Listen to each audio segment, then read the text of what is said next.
R Ananthakrishnan ചേർന്നുണ്ട് തിരുവനന്തപുരത്ത് നിന്നും. അനന്തകൃഷ്ണൻ, അന്വേഷണ ഉദ്യോഗസ്ഥർ പറയുന്നത് കൊടുത്തിട്ടുള്ള മൊഴി, ഈ പരാതിക്കാരി കൊടുത്തിട്ടുള്ള മൊഴി തെളിവെടുപ്പിന്റെ അടിസ്ഥാനത്തിൽ അതെല്ലാം വളരെ കൃത്യമാണ് എന്നാണ്. ഏതായാലും സിദ്ദിഖിനെതിരായ കാര്യങ്ങൾ തന്നെ ആയതുകൊണ്ടായിരിക്കുമല്ലോ ഹൈക്കോടതി മുൻകൂർ ജാമ്യാപേക്ഷ തള്ളിയത്. അതിനെ തുടർന്ന് ഇപ്പോൾ സുപ്രീം കോടതിയിലേക്ക് പോകുമ്പോൾ അവിടെയും എതിർവാദങ്ങൾ നിരത്താൻ മുകുൾ റോത്തഗിയെ പോലെയുള്ള ഉന്നത അഭിഭാഷകൻ തയ്യാറാണ് എങ്കിൽ പോലും ഇത്തരം ചില സാധ്യതകൾ, ചില ലൂപ്പ് ഹോളുകൾ ഇല്ലാത്ത വിധത്തിൽ പെട്ടുപോകാനുള്ള ഒരു സാധ്യത ഉണ്ടാവുമോ?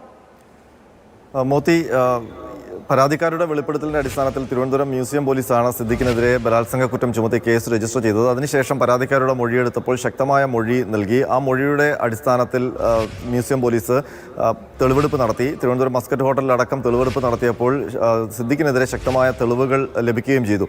ഈ തെളിവുകൾ അടക്കം വെച്ചുകൊണ്ടാണ് ഹൈക്കോടതിയിൽ സിദ്ദിഖിന്റെ മുൻകൂർ ജാമ്യാപേക്ഷയെ സർക്കാർ എതിർക്കുകയും ചെയ്തത്. അതുകൊണ്ടാണ് ആ തെളിവുകൾ കൂടി പരിശോധിച്ചതുകൊണ്ടാണ് ഹൈക്കോടതി അത്രയും ഗൗരവമായ ഒരു ഉത്തരവ്, അല്ലെങ്കിൽ ഗൗരവമായ കണ്ടെത്തലോടുകൂടിയ ഉത്തരവ് പുറത്തിറക്കുകയും ചെയ്തത് ആ ജാമ്യാപേക്ഷ നിരസിച്ചുകൊണ്ട്.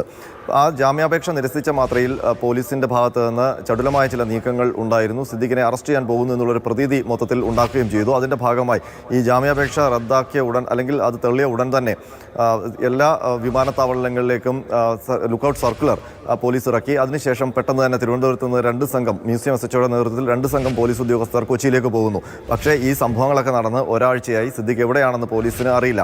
അപ്പോഴാണ് നമുക്ക് സിദ്ദിഖിന് ഈ സുപ്രീം കോടതിയിൽ പോയി മുൻകൂർ ജാമ്യം തേടാനുള്ള ഒരു സാവകാശം കൂടി, അത്തരമൊരു ആനുകൂല്യം കൂടി പോലീസ് നൽകുന്നുണ്ടോ, സർക്കാരിൻ്റെ ഭാഗത്തു നിന്ന് അങ്ങനെ ഒരു ആനുകൂല്യം സിദ്ദിഖിന് ലഭിച്ചിട്ടുണ്ടോ എന്നുള്ള സംശയം ഉയരുന്നത്.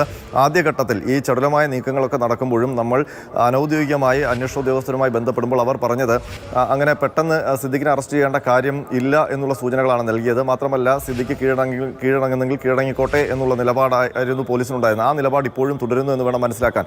ഇനി നമുക്ക് കൗതുകരമായി ഉള്ളത്, അല്ലെങ്കിൽ ശ്രദ്ധേയമായ കാര്യമുള്ളത്, ഈ ഒരു പക്ഷേ സുപ്രീം കോടതിയിൽ നിന്ന് ജാമ്യാപേക്ഷ നിരസിക്കുകയാണെങ്കിൽ സിദ്ദിഖിന്റെ അടുത്ത നീക്കം എന്തൊക്കെയാകും എന്നുള്ളതാണ്. സിദ്ദിഖിനെ അറസ്റ്റ് ചെയ്തേ മതിയാകൂ പോലീസിന്. അപ്പോൾ സിദ്ദിഖിനെ കണ്ടെത്തുക, അറസ്റ്റ് ചെയ്യുകയാണോ, അതല്ല സിദ്ദിഖ് കീഴടങ്ങുകയാണോ ചെയ്യുന്നത്? അങ്ങനെ ആകുമ്പോൾ സിദ്ദിഖ് എവിടെയാണ് കീഴടങ്ങുക? ഇത്രയും ദിവസം ഒളിവിലിരുന്ന സിദ്ദിഖ് പൊടുന്നനെ കീഴടങ്ങാൻ വേണ്ടി പ്രത്യക്ഷപ്പെടേണ്ടി വരും. അത് മ്യൂസിയം പോലീസ് സ്റ്റേഷനിലാണോ, തിരുവനന്തപുരം സിറ്റി പോലീസ് കമ്മീഷണർ ഓഫീസിലാണോ, വഞ്ചൂർ കോടതിയിലാണോ, അതോ കൊച്ചിയിലെ സ്പെഷ്യൽ ഇൻവെസ്റ്റിഗേഷൻ ടീമിന്റെ ഓഫീസിലാണോ? അപ്പോൾ നമുക്ക് ഇനി മണിക്കൂറുകൾ മാത്രമേ ഉള്ളൂ അനന്തകൃഷ്ണൻ.